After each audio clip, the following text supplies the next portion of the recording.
G'day, mate. I'm William Trinos, here to talk to you about Australia, a continent country located in the South Pacific Ocean. Follow me down under as we take a comprehensive look at one of the most emulated disaster management programs in the world. Early on, emergency management in Australia was characterized as civil defense with an emphasis against air raids. The turning point of this, however, was the Black Tuesday fires of Tasmania in February 1967. This was a watershed event that caused 62 deaths, 900 injuries, and $300 million in damage.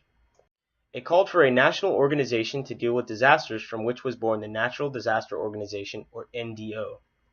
After decades of service, however, its goals and structure were questioned, from which it was replaced by the current EMA, or Emergency Management Australia.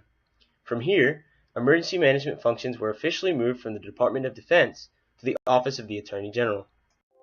The EMA's stated purpose is to provide the Australian public with a high-level overview of how Australia addresses the risks and impacts of hazards through a collaborative approach to the prevention of, preparedness for, response to, and recovery from emergency. Thus, the rationale behind their organizational approach is to improve authority, planning, and coordination with states and territories, all while maintaining the autonomy of each entity. Australia's implementation pattern is a clear example of a bottom-up process. Response and recovery actions are triggered by local government, and federal government only steps in when states and territories are overwhelmed.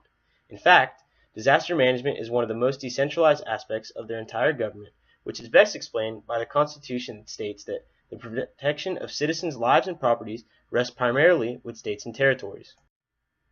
Given Australia's vast coastline, extremely low average elevation, and harsh dryness, the continent is especially prone to tropical cyclones, flooding, and bushfires. Tropical cyclones are caused by warm water in the Indian Ocean reacting with low pressure to produce cyclones.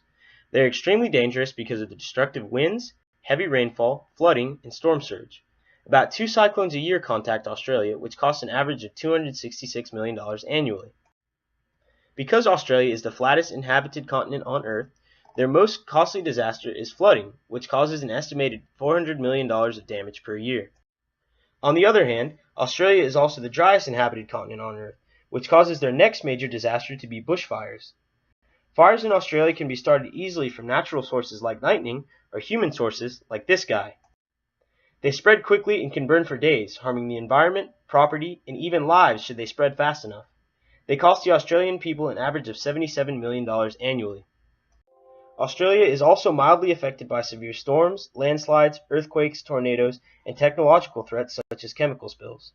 Their all hazards, all phases, all agencies, and prepared community approach ensure that they are prepared for all possible disasters. Participation in disaster management comes primarily from government agencies, particularly the EMA. They are also heavily involved with international organizations such as the UN and FEMA. Other participation, however, is widespread and inclusive. They have a large commitment to educating the community to ensure a prepared population. Overall, their inclusion and willingness to work with others demonstrates their devotion to innovation and progress. Although their sector of disaster management may be great, it is certainly not without potential obstacles. Their largest flaw is that they have no national law that legally mandates the activity of the EMA. This means that there is no automatic triggering mechanism for federal funding for a state or territory that has declared disaster. The state or territory must first exhaust its own resources before requesting assistance from the federal government. This, of course, can and has led to a huge delay in response and recovery. Australia's vast exposure to disasters that have the potential to affect their entire country has caused their planning to be what Peters and McIntyre call innovative, progressive, and committed.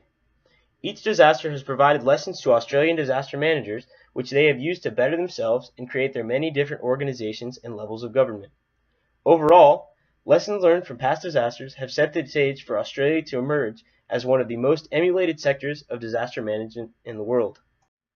I hope you have all enjoyed my presentation. Thank you.